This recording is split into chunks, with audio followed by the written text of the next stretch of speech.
Let's begin now with the top stories making the rounds on the show. We begin with the Lagos Okada ban, where the Lagos state government has disclosed that its ban on Okada is already yielding benefits, as Okada-related accidents have reduced from 550 a month to less than 100, and also insecurity-related incidents, including robberies and theft, have also reduced tremendously in the state.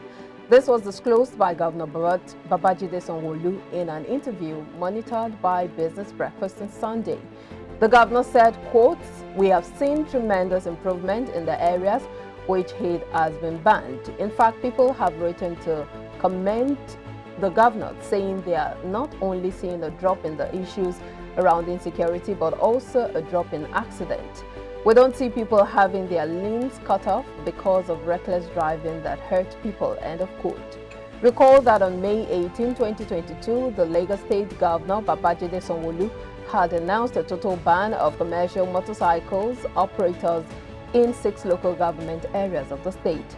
This came barely 2 days after a task force in the state embarked on a serious clampdown of Okada riders on the Lekki axis, in a move that appears to be connected to the outrage that greeted the killing and burning of a young man simply identified as David by suspected motorcyclists in the Admiralty area of Lekki, Lagos State.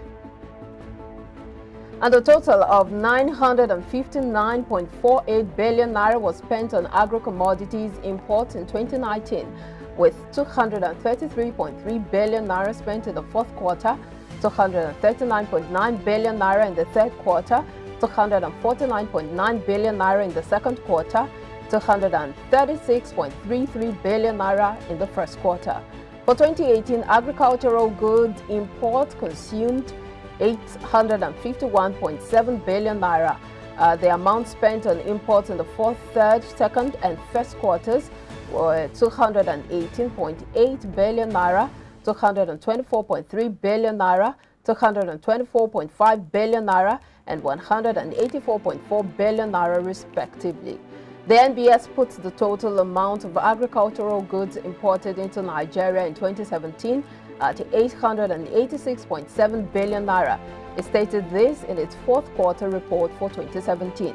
The fourth quarter 2017 report also revealed the total amount of agricultural goods that were imported into the country in the preceding year of 2016 was put at 656.4 billion naira. It was observed in the various quarterly reports that the major agricultural goods imported into Nigeria included durum wheat, crude palm oil, palm oil, among others. Operators in the sector decried the huge import of agricultural products into Nigeria, attributing this to the myriad challenges in the sector.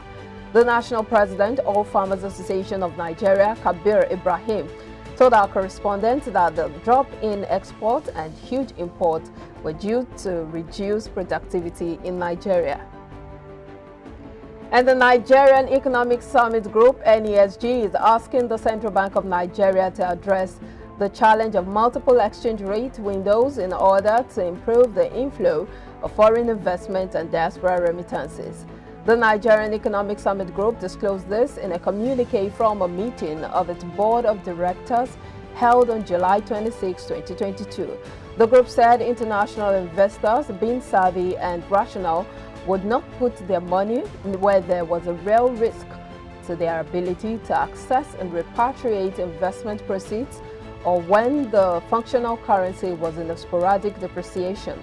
Apart from the Nigerian Autonomous Foreign Exchange Rate Fixing (NAFEX) mechanism, where a dollar exchanges at 420 to 430 naira, the parallel market window sells at above 650 naira to a dollar. Nigeria is also hard hit by revenue shortfalls, with revenue to GDP around 7%, among the lowest of the emerging markets. Now let's talk about Nigeria remittance in the diaspora. The Nigerian population in the diaspora remitted $60.2 billion in the 3 years to boost economic activities and the nation's external reserves. This is according to data from the World Bank and Budget Office of the Federation. The World Bank revealed that diaspora remittances into Nigeria were estimated at 23.8 billion naira in 2019, in its 2023-2025 medium-term expenditure framework and fiscal strategy paper. The Minister of Finance, Budget and National Planning disclosed that diaspora remittances were $17.21 billion in 2020, $19.2 billion in 2021. Prior to 2020, Nigeria's remittance inflows had only fallen below $20 billion once, when it fell to $19.7 billion in 2016. According to the Budget Office, diaspora remittances were among top sources of non-oil foreign exchange for the nation. It explained that a string of policies from the Central Bank of Nigeria was responsible for increased inflows of diaspora remittances into the nation in 2021. It stated that the nation was banking on improved diaspora remittances in 2022 to reverse the decline in its foreign reserves and strengthen its current account balance. It further explained that improving the nation's external reserves was dependent on increased remittances. As of June 16, the nation's external reserves were out at $38.6 billion. Now, for further analysis on this, joining me is Charles Faka, an investment banker and stockbroker, who is live right here with me in the studio. Thank you for joining us. Thank you, Umabanali, for having me today. Let's begin with the Okada ban in Lagos. The Governor Babajide Sanwo-Olu, says it has reduced insecurity and curbed accidents in the state. What are your thoughts on that? Well, first of all, let me just say, let me just give him kudos for at least coming to monitor the situation. Is he really monitoring it? No, of course. Or it's just as a result of the reports given to him?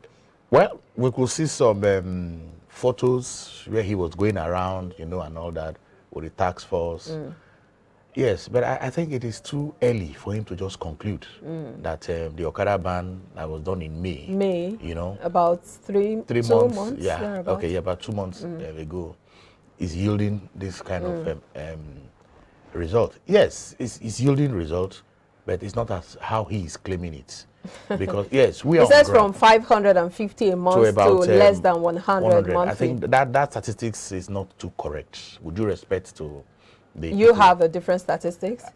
From just observation, because being somebody who interacts with the downtrodden on a daily basis, and I see a lot of things, and I must use this medium to say it. The ban, yes, it's on some areas. I agree with you. But there are some local government that, even on the express, we expect this ban, but we still see a lot of them. And I'm going to mention names. Okay. Because as a committed Lagosian, we want to see complete peace and security. Amo Odofin, yes, we are told it's not one of the local government that was banned, but on the express, Oshodi Apapa Express, specifically Second Rainbow, because those of us who live in First Tag, we come out through that axis. Specifically Second Rainbow, on the construction, on that express, I can tell you, on a daily basis, I see up to 1,000 Okada on that bus stop there. And it's banned in that area? And of course, that's an express, it's banned. So does it mean that it's been relaxed, or they're just not following the rules? That particular place, yes. Places where it has succeeded to, I'll tell you, Lagos Island. Yes, I go to the stock exchange frequently, and I see that, yes, there are no bikes, Of course, maybe in Lekki, then, of course, on part of Surulere, yes, it is, and you can see effectiveness there as of the reduction of these crimes he's talking about. But for those areas, Second Rainbow, yes, close to the NNPC mega filling station, they are still there, and it's as if they are unmindful of what government is talking about. Yes, crime rates has reduced, but I'm speaking for... Even in some areas, Beja here, you see that the ban doesn't seem to be effective. I had to do my own investigation, and I was told that this is Koshofe local government. It's not banned in Koshofe. It is Ikeja. Okay, so Beja is out of the ban. Yeah, this so how come you can get bikes? I'm talking about Beja itself. Okay, no, Beja, that should be under Ikeja. So probably the ban there is effective. But I don't know it's Olowora area here now, and some of the bike men, I do talk to them when I come, and they tell me the policemen keep disturbing them. I said, okay, educate me. This is supposed to be Koshofe. And I've looked at the list. Koshofe is not part of the local government that was banned. So why are they, you know, doing what they are not supposed to do. You know, but of course they will tell you it is when you go close to the step, you know, that is when the policemen are disturbed. When they are inside Olowora, that they don't disturb them. Yes, we want Okada to be banned completely in Lagos State, but at the same time, I'd always maintain that the government should provide alternative. They say they are trying. We've seen shuttle buses here and there. I've seen Lagos State own. Yes, but you see, it should be a gradual. I like what they did. Not completely not a total ban. In the whole of Lagos State. They go face by face. But the issue of this, their so-called task force, you just come and you cause problem. If you are trying to enforce a law, please, law enforcement, do not create another problem. And you know, the government is too quick to deny certain things. Something that happened in my presence about 2-3 weeks ago, because of trying to enforce this Okada ban, they shot somebody at that second rainbow. Wow. And before you knew what, the government people are saying it was not from the task force, it was not from government and all that. But you cause chaos. You could have a better way of enforcing this Okada ban. So what's the most effective way of enforcing it? Now, they all, and you see the funny thing, they have unions and they even collect money from them. Talk to these unions. I must tell you, some of these Okada riders don't even understand anything what they're talking about. But if you talk to their unions and say, look, you are not expected to have your bike on the highway. These are the areas. Maybe they will listen to that. Are you saying there's a language barrier, or how do you mean? It's not a language barrier, it's ignorance. And they just feel that they just have to survive. In fact, I have personally talked to some of them. I said, why risk yourself? Government have said, do not apply on the highway. Come into Festac. Apply inside Festac. Do your business there. Than you being on the highway. If you are carrying a passenger, get a passenger, dropped at that Festac first gate, then you go in. Don't take the passenger outside, and because immediately you come out of the Festac first gate, it is a highway and it is wrong. You know, the Lagos State government seems to be recording and rejoicing that they're recording successes. But is it the same for the people? Are the people now adapting to this new system of no Okada and having to face the traffic and all of that? Well, yes, I agree with you. The traffic is there. Because if you go to Lagos Island and you are to pass through a Eko bridge, government has not done anything. They said the bridge had, the Akpongwa bridge had, there was a fire incident that happened. As we speak now, no repair work is going on. And people will stay on that bridge for at least 2-3 hours on a daily basis. I'll fault the government on that. But as per, or for the people not seeing Okada, you know, to be transport and all that, to be the traffic, I think gradually we're getting over that. And I must commend the government for that, because there are certain places now that you don't see this keke going, but now they are going there. So when you come down from your bus, you don't need to look for Okada again. You just see those keke and you enter. It's safe, it's cool, it's good. You're saying the NAPE pose lesser risk than the bikes? Yes, it poses lesser risk there, because I mean those are. But what about businesses that use those bikes as their courier services? But you know, the dispatch, they are not affected by these laws though. Yes, but you know there's also some form of restrictions when it comes to these dispatch riders, especially those who use bikes. Yes, if you can prove that you are a dispatch and you have that, the type of bike you are expected to use for that business, of course, you will meet those requirements and nobody will disturb you on the road. I have seen them. So you seem to be okay with this ban? Yes. It's a very good development. All right, it's good. Let's move on. The government should do more. That's what I'm saying in terms of enlightening these Okada riders. Okay, let's move to the Aggregate Sector, and this is saying that a total of 959.48 billion naira was spent on agro-commodities import in 2019, with 223.3 billion naira in the fourth quarter, 239.9 billion in the third quarter, 249.9 billion in the second quarter, 236.3 billion in the first quarter. And of course, for 2018, agri-goods imports consumed 851.7 billion naira. What do you make of this? Well, those figures you just read out is amazing. All these are imports. imports. And Nigeria, we are supposed to be an agricultural nation, an agrarian a vast society, array of land. arable land, very fertile. That's, you come to my village, my grandmother does not need fertilizer. She will plant and she will harvest.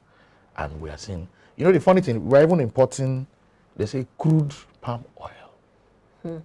And if you know the story of palm oil, they said those persons that are selling to us now, they came to Nigeria to learn, I think Malaysia also, how to plant that palm oil.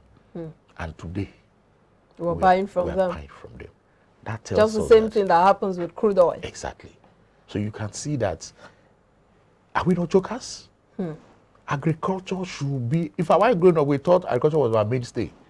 Yes, because we could see before that the discovery of oil, it was agriculture. Exactly. Even then, after that, we even saw that in every village in Nigeria, every town, people were basically farmers.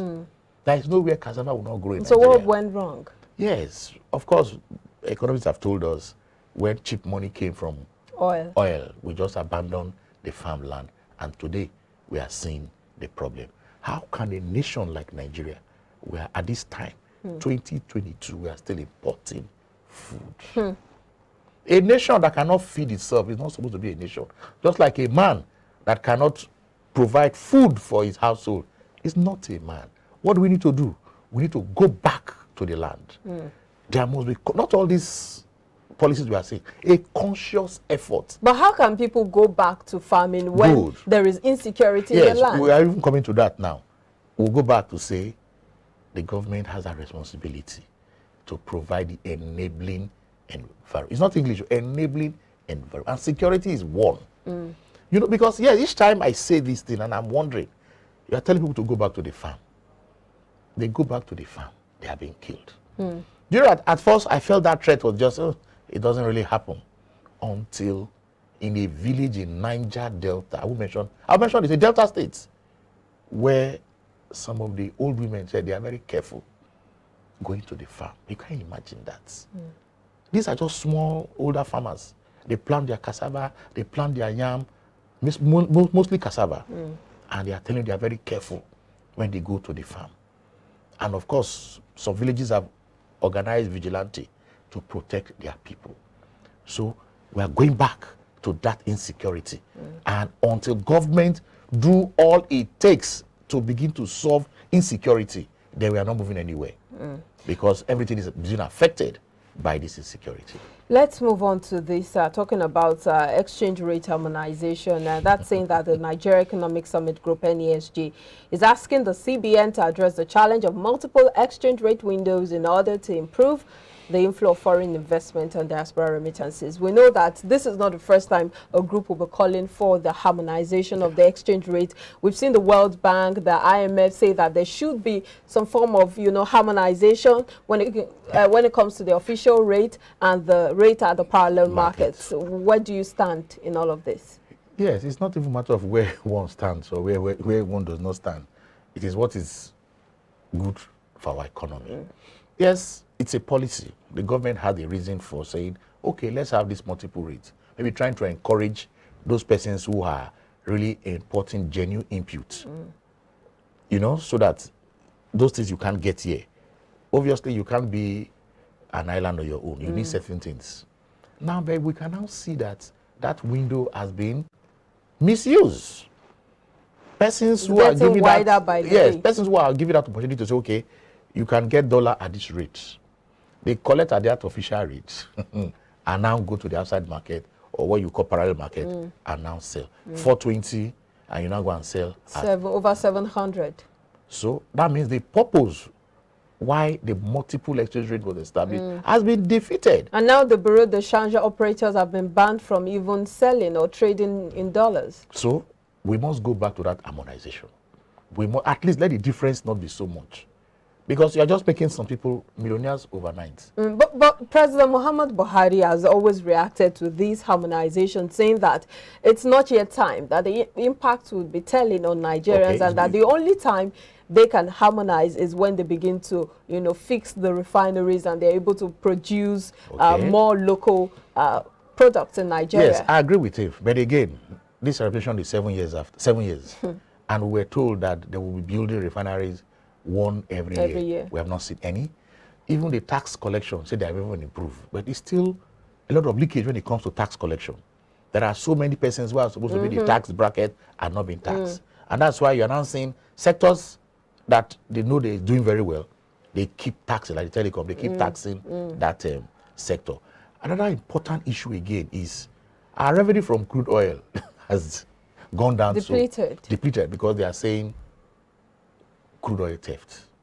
400,000 barrels per day. That was the news just today, that we lose 400,000 barrels per day to crude oil theft. And that is affecting our revenue. That will boost the naira. And you can see, and the government is still talking. We want to see action. Which one is crude oil theft? Is it like somebody will say, who are the thieves? those items that they go and the crude oil, the machine, is this something that's hidden? These are. How do you steal 400,000 barrels every day? Every day. Is it that hidden? The machines that they use, these are very big, high-tech equipment that they use to siphon and steal these things. So, don't we have the security forces? They are there. So what is happening? So I don't know. You know, maybe if people are held responsible, because if you are maybe a commander, maybe a naval commander or amphibious, whatever, in an operation where they do this oil bunkering and all that, and your responsibility is to stop that, and we keep getting information that this crude keeps missing, then of course we should begin to ask them questions. What, or is it that their role is not properly defined? Because if you mean the security yes, agents? It's not properly defined, because I cannot be a DPO in a place and crime is happening all the time. That means I'm not doing my job now. I should ask my men, the intelligence, what is happening. Let's see what we can do. So likewise, for those security agencies that are saddled that responsibility of ensuring that our crude assets are protected. Because for me, that is an economic crime. And we know how serious economic crime is. There have been reports that these security agents are even culpable when it comes to this theft. We keep hearing that. So what have the government done? So we just keep getting the report. Yes, things are getting bad and we are not doing anything. Is that shows, or does that show that the government is serious? So the government should come out. This security official, let them come and tell us the problem. Why is it that they cannot curb this crude oil theft? Each time I hear this thing, I'm amazed. But what's the major challenge to harmonizing these exchange rates? You know, if the economy is doing so well, our revenues are coming, then we'll not be talking of multiple exchange rates. It is because our revenue is dwindling, external reserve is dwindling, the naira is falling down, because revenue is not. So if your revenue is coming, you are exporting a lot, then you don't need this issue of multiple exchange rate. Okay. It's a policy to encourage those who need to import certain inputs. Okay. Like maybe if you are doing into manufacturing the equipment which we don't produce here. So they give you that official rate so that it will be cheaper for you to bring in those things and produce and sell, so that the economy. But now it's not serving the purpose. It's not serving the purpose. That's why I'm advocating that.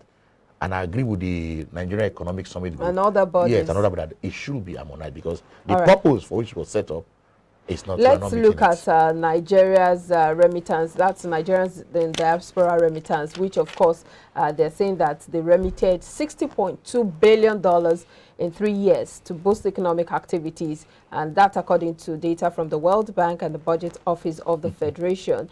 The World Bank revealed that diaspora remittances in Nigeria were estimated at $23.8 billion in 2019. Wow. But of course, there was a drop in 2020. It dropped to $17.21 billion. And then in 2021, it went up again to $19.2 billion. What do you think was responsible for that drop in 2020? You know, if you look at that 2020, that was the COVID pandemic. Period. Yes, the pandemic, and of course, affected everybody in the world. Even those in diaspora. Of course. They were even more, especially they were even more diaspora. affected and affected their jobs. Some of them were even now living on government palliatives and all that. So, but again, I must commend our Nigerians in diaspora. I must commend them. They are doing so well. And personally, I know of somebody who wasn't doing well in this country, a medical doctor.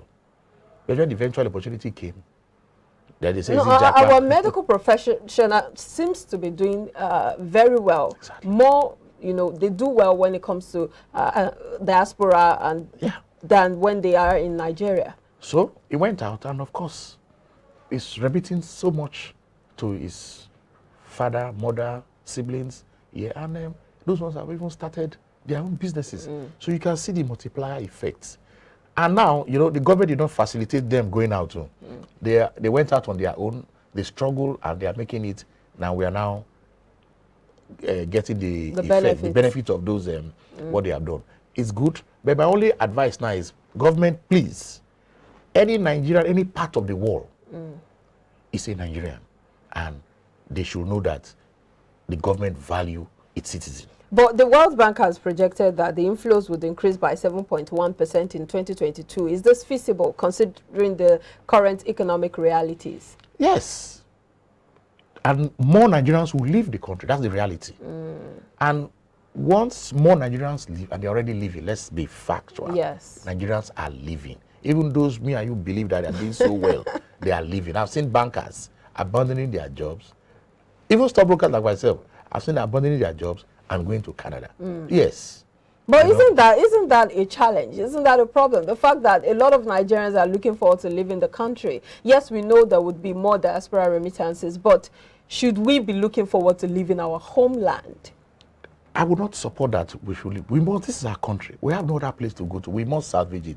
But however, economic realities, and they say labor is very mobile. Yes, and if you have that skill that is not only good beneficial to your... And it's more valuable outside the country. Why not go out there and do it for economic reasons? So who would build the country if everyone is looking forward to going outside the country? Okay, good. You're not everyone that goes out. Let's don't create a wrong impression that makes it outside there. True. If your skill is a global skill, and that is where it is more appreciated, then of course go. Why those ones here that your skill is not global? You can develop that skill and make use of it here. Yes, even if you have that greatest skill, after some time, you come back to your country and, try to build so that others will not follow your step by going out of the country. That's questionable because not everyone who leaves wants to come back.